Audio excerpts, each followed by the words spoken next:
मसीह में मेरे प्रिय भाइयों बहनों, आज से हम एलिया, सलीम और मूसा काल में प्रवेश कर रहे हैं।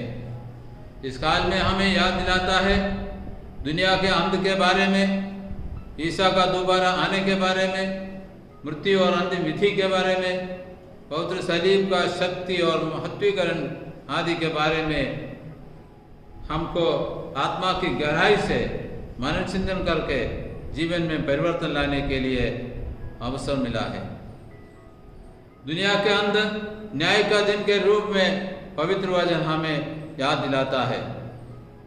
ईसा मसीह अपने दाएं के लोगों से कहेंगे, मेरे पिता के कृपा पात्रों, आओ उस राज्य के अधिकारी बनो जो संसार के प्रारंभ से तुम लोगों के लिए तैयार किया गया है।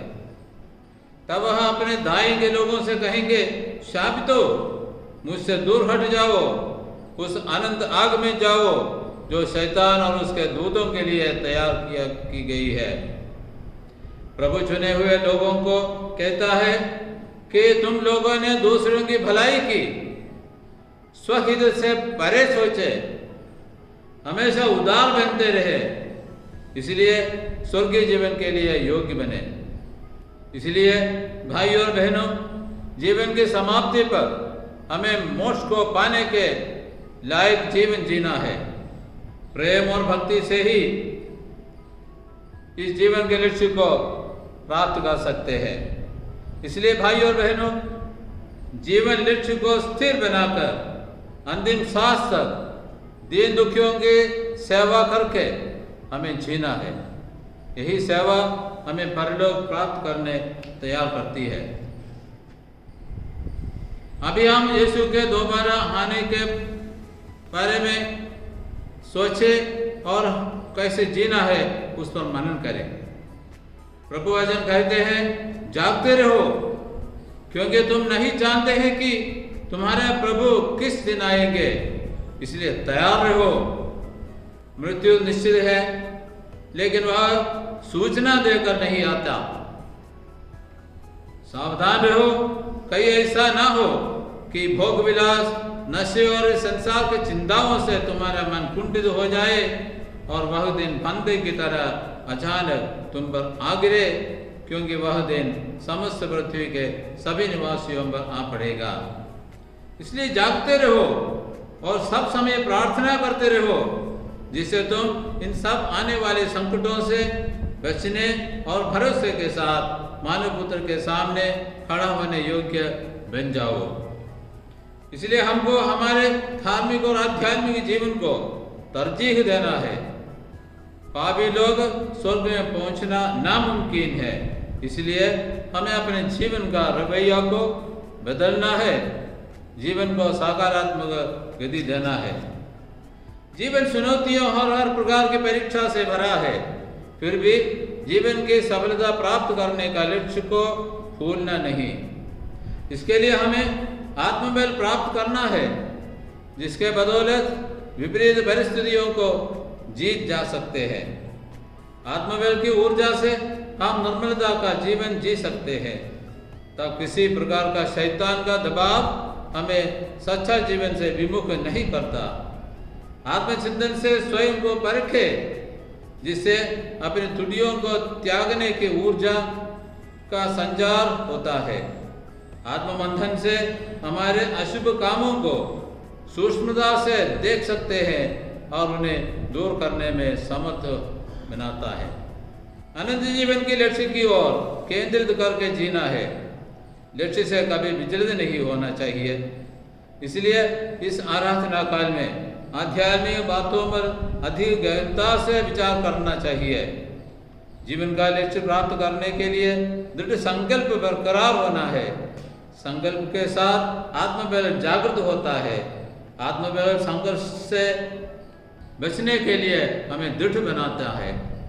दृढ़ता बाधाओं से टकरने का अडिगता प्रदान करती है, तब मन में अखंड विश्वास का पक्का जड़ पकड़ता है।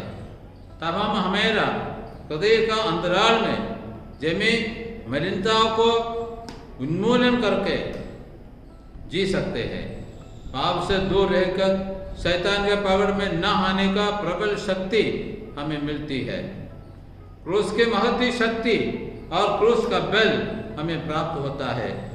इस प्रकार इस नया आराधना काल में संपूर्ण परिवर्तन हमारे जीवन में लागू हो सकता है।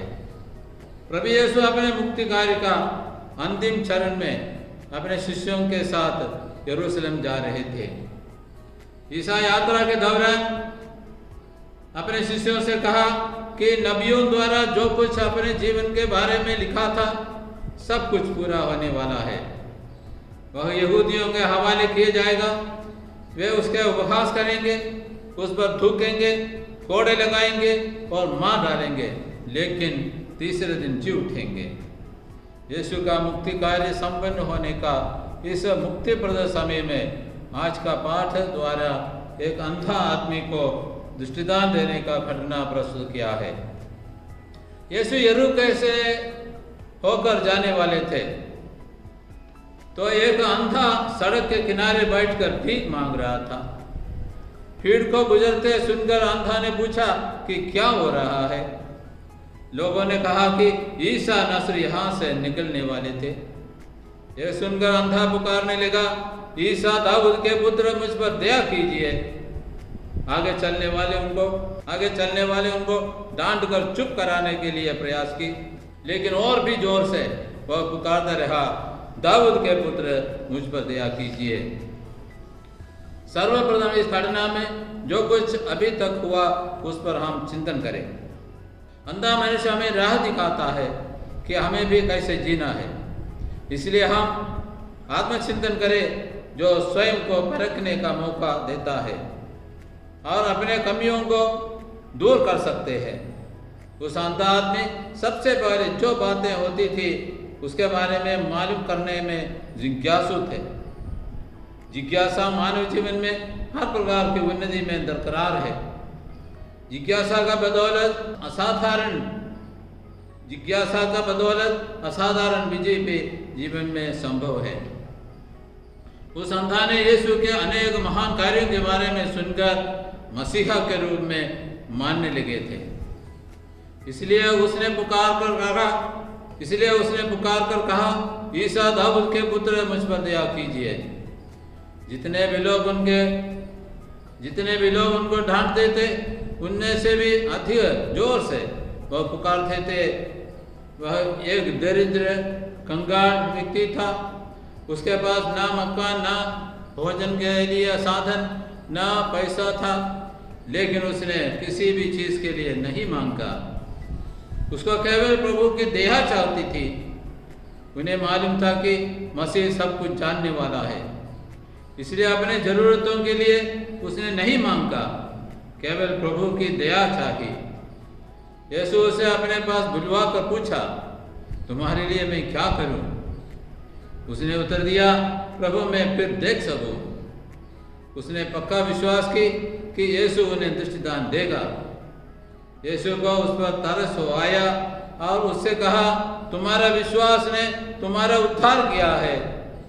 उसी क्षण उसकी दृष्टि लौट आई और ईश्वर की स्तुति करते हुए ईसा के पीछे हो लिया।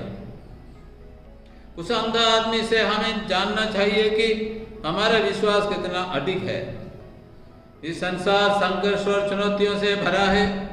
ईश्वर पर चौड़े अटल विश्वास हमें किसी भी मुसीबत और परेशानी से पार पाने के लिए हमारे अंदर हिम्मत भर देती है। परिणाम स्वरूप सभी स्थितियों में सुरक्षित रहते हुए लक्ष्य हासिल कर सकते हैं। इस अवधारणा को जीवन में पक्का करके जीने का चाह हमारे अंदर भरने का संदेश उस अंधा मनुष्य हमें देता है। तब हम हर प्रकार के व्यग्रता, अशांति, दुख और संताप से निजात होकर जी सकेंगे। आध्यात्मिक जीवन का शुभारंभ सहनशीलता से हो।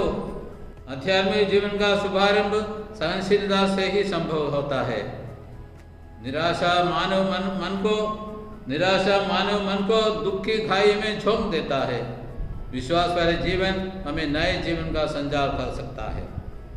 स्वर्ग पाने परम लक्ष्य बनाकर हमें जीना है, तभी हमारा जीवन